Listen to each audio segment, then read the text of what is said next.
Hi friends, welcome back. ഇന്ന് വളരെ എളുപ്പത്തിൽ നമുക്ക് ഉണ്ടാക്കാൻ പറ്റുന്ന ഒരു അടിപൊളി പുഡിങ്ങിൻ്റെ റെസിപ്പിയായിട്ടാണ് ഞാൻ വന്നിരിക്കുന്നത്. ആദ്യം നമുക്ക് കുറച്ച് ചൈന ഗ്ലാസ് എടുത്ത് കുതിരാനിടണം. ഒരു പാത്രത്തിൽ ഒരു 1/4 കപ്പ് വെള്ളം ഞാൻ ഒഴിച്ചിട്ടുണ്ട്.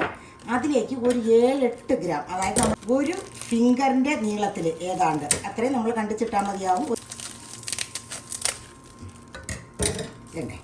ഇത്രയേ ഉള്ളൂ.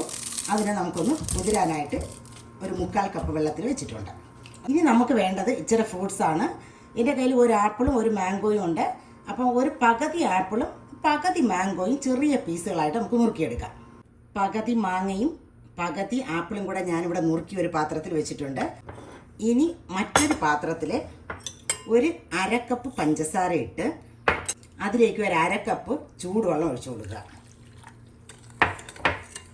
എന്നിട്ട് ഈ പഞ്ചസാര ഒന്ന് ഇതിനകത്തോട്ട് അലിപ്പിച്ചെടുക്കുക. നമ്മൾ ഈ നുറുക്കി വെച്ചേക്കുന്ന ആപ്പിളും മാംഗോയും കൂടെ നമുക്ക് ആ ചൂടുവെള്ളത്തിൽ തന്നെ ഇട്ട് കൊടുക്കാം. എന്നിട്ടിത് 1-2 പ്രാവശ്യം ഇടയ്ക്ക് ഒന്ന് ഇളക്കി വെച്ച് കൊടുക്കുക. അന്നേരം പഞ്ചസാര എല്ലാം അലിഞ്ഞ് ഈ ഫ്രൂട്ട്സിനകത്തോട്ട് പിടിച്ച് കിട്ടും. നമുക്കിതും അങ്ങോട്ട് മാറ്റി വയ്ക്കാം. ഒരു പാത്രത്തിൽ ഞാൻ ഒരു 1/2 ലിറ്റർ പാൽ ഒഴിച്ച് വെച്ചിട്ടുണ്ട്. അതിലേക്ക് നമുക്ക് 2 ടേബിൾ സ്പൂൺ മിൽക്ക് പൗഡർ കൂടെ മിക്സ് ചെയ്യണം.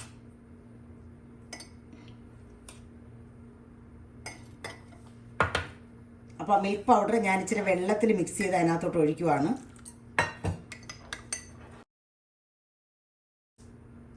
അര കപ്പ് പഞ്ചസാരയും കൂടി ഇട്ട് കൊടുക്കാം. ഇനി ഇതിനെ നല്ലവണ്ണം ഒന്ന് തിളപ്പിച്ചെടുക്കണം. ഇനി 2 ടേബിൾ സ്പൂൺ നിറച്ച് കസ്റ്റാർഡ് പൗഡർ നമുക്ക് മിക്സ് ചെയ്ത് ആ തിളയ്ക്കുന്ന പാലിലേക്ക് ഒഴിച്ച് വീണ്ടും തിളപ്പിച്ചെടുക്കാം. നമുക്കൊരിച്ചിരി വെള്ളത്തിൽ മിക്സ് ചെയ്ത്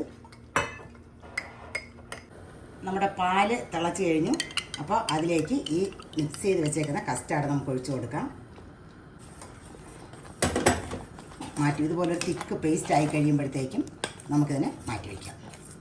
നേരത്തെ കുതിരാനിട്ടിരുന്ന ചൈന ഗ്രാസിൽ ഒരു 1/2 കപ്പ് വെള്ളം കൂടെ ഒഴിച്ച് നമുക്കിതിനെ ഒന്ന് അലിയിച്ചെടുക്കാം. നമ്മുടെ ചൈന ഗ്രാസ് നല്ലവണ്ണം ഉരുകിയിട്ടുണ്ട്. നമുക്കിനി തീ കെടുക്കാം. നമ്മൾ നേരത്തെ ഉണ്ടാക്കി വെച്ചേക്കുന്ന പാലും കസ്റ്റാർഡും ചേർത്ത മിശ്രിതത്തിലേക്ക് നമുക്ക് ഈ ചൈന ഗ്രാസ് ഒന്ന് ഒരു അരിപ്പയിലൂടെ അരിച്ചങ്ങ് ഒഴിച്ചു കൊടുക്കാം.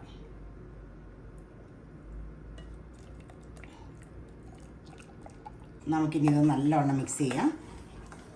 ഇനി ഇത് ഒരിച്ചിരി ചൂട് മാറുന്നിടം വരെ നമുക്കിത് വെയിറ്റ് ചെയ്യാം. ഒരു 2-3 മിനിറ്റ് കഴിഞ്ഞു. കുറച്ച് ചൂട് മാറിയിട്ടുണ്ട്. അപ്പോൾ ഇതിലേക്ക് നമ്മൾ നേരത്തെ ഷുഗർ സിറപ്പിനകത്ത് ഇട്ട് വെച്ച മാംഗോയും ആപ്പിളും കൂടെ ആ വെള്ളത്തോടു കൂടെ തന്നെ ഒഴിച്ചു കൊടുക്കാം. ഇതിലേക്ക് ഞാൻ ഒരു ഇച്ചിരി സാഫ്രോൺ കളർ ഇട്ട് കൊടുക്കുവാണ്.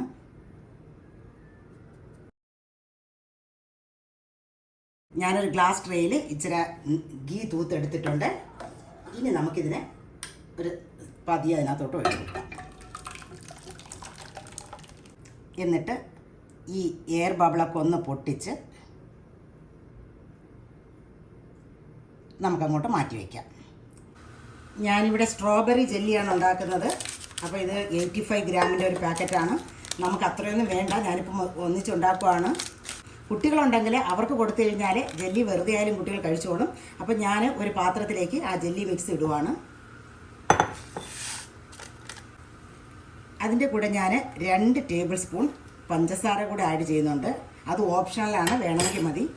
ഇനി ഇതിലേക്ക് ഒരു 200 ml നല്ല തിളച്ച വെള്ളം ഒഴിക്കുക.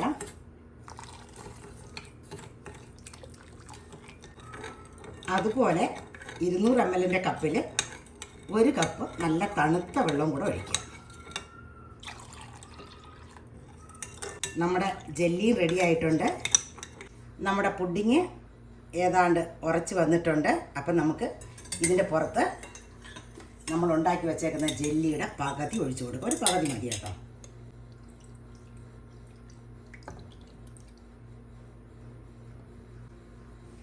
ഇനി ഞാനിവിടെ ഇച്ചിരി ആൽമണ്ട് നുറുക്കി വെച്ചിട്ടുണ്ട്, കുതിർത്ത ആൽമണ്ട്. അത് നമുക്ക് അവിടെ ഇട്ട് കൊടുക്കാം.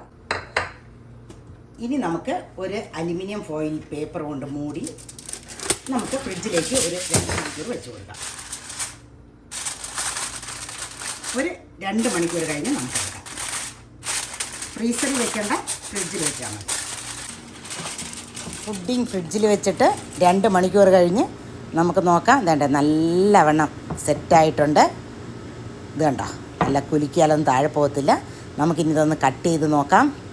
നല്ല സ്മൂത്തായിട്ട് വരുന്നുണ്ട് കേട്ടോ. നല്ല ടേസ്റ്റാണ്. അപ്പോൾ എല്ലാവരും ഉണ്ടാക്കി നോക്കണം. ഇത് കണ്ടോ, നല്ല തുടുതൊടായിരിക്കുന്ന പുഡിങ്. അപ്പോൾ ഓക്കെ, ബൈ.